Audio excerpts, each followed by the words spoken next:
Well, what is going on, everybody? Welcome back to the channel. Another fountain pen video. This one I'm really excited about because this might look like a, a black pen, but it is actually a MontBlanc. And this is actually my first vintage pen. I was really wanting, I have another MontBlanc.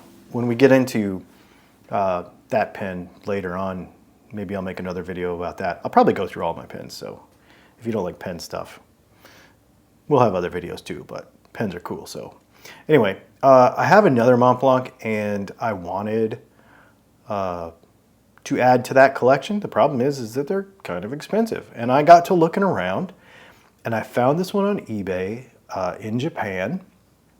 This is from the mid to late 60s. This is the MontBlanc 220 and kind of, I would say modeled after or alongside the Lamy Safari or the Lamy 2000, which is a really kind of iconic pen. It's made out of Macrolon, which is a millable plastic. So it's got this kind of brushed finish on it, which is really, really cool. The pen is very, very light. And it is, we'll do size comparisons here in a few minutes with some other pens that I've got, but I'll show you next to a Lamy Safari and maybe a TWSBI Eco just so you can get an idea. But it's very, very thin and it has a very unique nib. So let's just go tip to tail on this thing. It's kind of cool. So we've got a MontBlanc logo on the finial there. It's got I believe they call this gold filled. I don't know exactly what the technology is, but this is all gold hardware.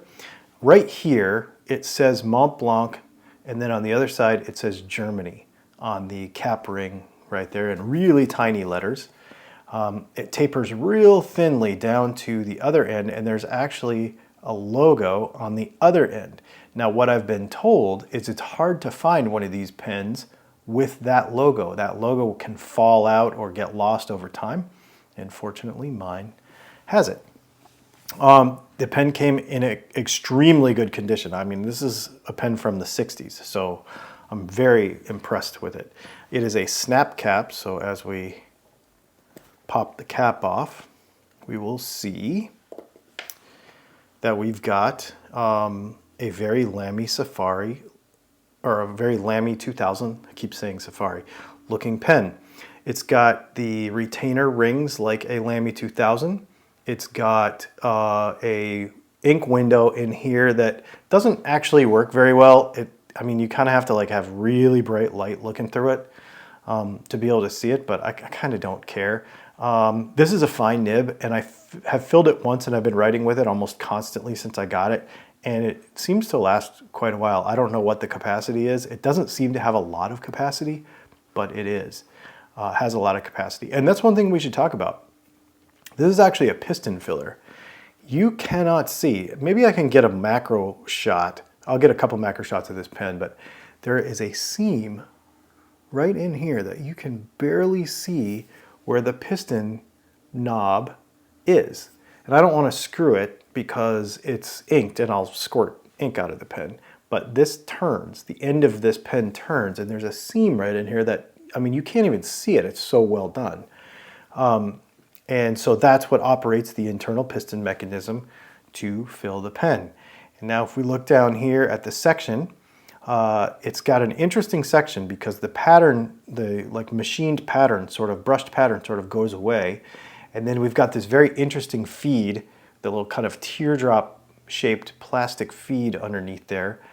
And then the nib is a 14 karat gold inlaid or onlaid or whatever you want to call it nib.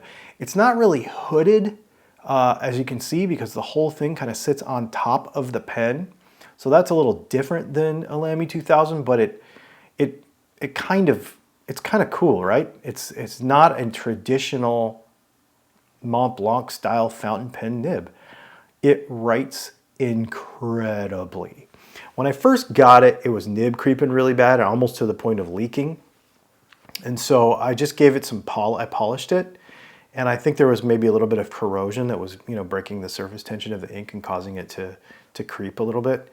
And now it's perfect. This pen writes absolutely perfectly. It is 100% almost my favorite pen at this point that I have in my collection. I've been writing with it a lot. It is absolutely so cool. And I know that I probably, I might have maybe gotten lucky, because it is a vintage pen and it is, it's kind of taking a chance, buying an old pen and hoping that it works. And it was really, really fun. It's not cheap, but it's also not expensive. It's a pretty reasonable way to get into a MontBlanc.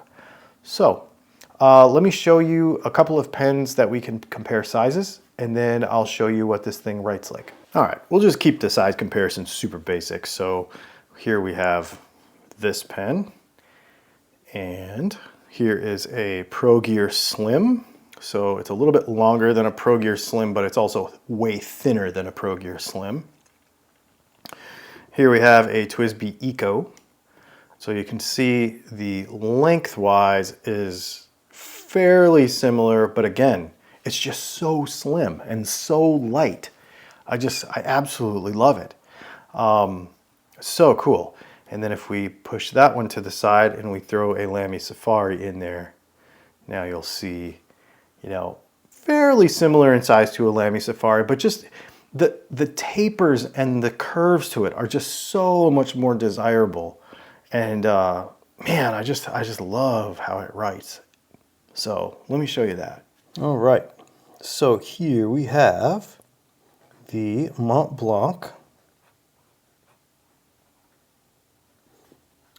I guess this is called the Model 220. And this is a fine nib. This has Pilot Iroshizuku Konpeki in it. We'll just say Konpeki. Those of you that are familiar know what I'm talking about. And it's interesting. It writes really well. It has some flex, but not the kind that you push. So it just gives you a little wetter line, but maybe not really thick, right? So a little bit of line variation, but not, I just don't see, I don't push it when I write with it. It's, if I'm writing normal, I don't know. I don't even know what to write. I'm just like, I've been writing all day and I've been super busy doing taxes and making various notes and all those kinds of things. And this pen, absolutely, it's just so comfortable. It's just really, really a great writer. It feels good. You can see you get some nice shading because when you do push it, you get a little bit of more ink. And so I think that's it. You get more ink than you get line variation. So it's just kind of fun. And it has bounce. It reminds me of an E95S with the amount of bounce in the nib, but it's not the kind of bounce that gives you, like I said, it's not a flex pen. It just makes it comfortable. I don't know.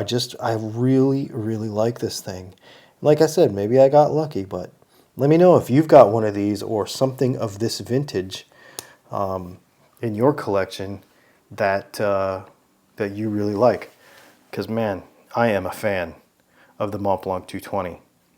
So there's a little intro to my first vintage fountain pen. Spoiler alert, it's not my last, because I just got another one that came in today. So we'll be shooting a video on that one as well. Do me a favor, hit the subscribe button and the like button, and we will do some more videos about this kind of stuff.